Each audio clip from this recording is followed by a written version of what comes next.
వినాయక చవితి శుభాకాంక్షలు. ఆ వినాయకుడు విఘ్నాలు తొలగించి ఈ రాష్ట్ర అభివృద్ధికి సహకరిస్తారని కోరుకుంటూ మీ అందరితో నా వినాయక చవితి శుభాకాంక్షలు తెలియజేస్తున్నాను.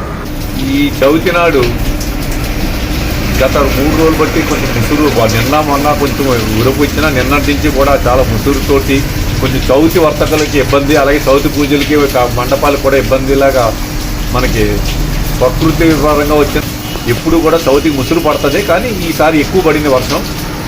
అలాగే గత డిసెంబర్లో మిచాంగ్ తుఫాన్ వచ్చింది. ఆ తుఫాను వల్ల రాష్ట్రంలో చాలా రైతులు చాలా ఇబ్బంది పడ్డారు.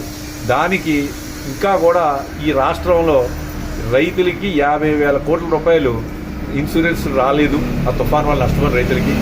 ఉదాహరణకు మన కాకినాడ జిల్లా అంటే కాకినాడ, ఉమ్మడి తూర్పుగోదావరి జిల్లాలో, అలాగే ఏలూరు జిల్లాలో ఇంచుమించుగా 4 కోట్లు 4.5 కోట్లు ఇంకా ఇవ్వాలి రైతులకి. అలాగే రాష్ట్ర వ్యాప్తంగా 50,000 కోట్లు రైతులకి ఇంకా ఆ తుఫాను వల్ల నష్టపోయినకి అందలేదు.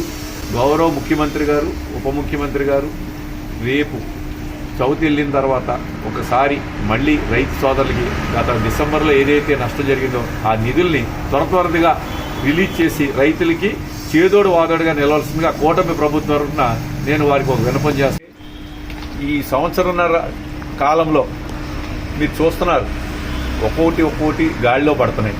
కూటమి ప్రభుత్వం ఇచ్చిన సూపర్ 6 పథకాలు కాడించి, అలాగే రాష్ట్రంలో ఉన్న యువతని, వ్యవస్థల్ని అన్నింటినీ కొంచెం మార్పు చేసుకుంటూ, ఒకేసారి మార్పు రాదు కాబట్టి మార్పు చేసుకుంటూ మా మోడీ గారు ఎలా కష్టపడుతున్నారో అలాగే ఇక్కడ ఈ రాష్ట్రంలో చంద్రబాబు నాయుడు గారు, పవన్ కళ్యాణ్ గారు అందరూ కూడా, కూటమి నాయకులు అందరూ కూడా కష్టపడుతున్నారు.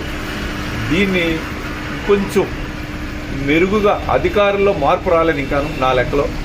ఇంకా మా అధికారులకి గత పరిపాలనలో 5 సంవత్సరాల అలవాటైన లేజీనెస్ అవ్వచ్చు, లేకపోతే అవినీతి చేసుకుని వాళ్ళు ఎలాగైతే అక్రమంగా సంపాదించారో అదేవిధంగా కూటమి ప్రజలకు 3 పార్టీలతోటి కూడా అధికారులు వారితో చెప్పించి వారితో చెప్పించని మాతోటి కార్యకర్తలని కొంచెం ఇబ్బంది పాలు చేస్తున్నారు. ఎందుకంటే ఇక్కడ జనసేన, టీడీపీ, బీజేపీ ఉన్నాయి.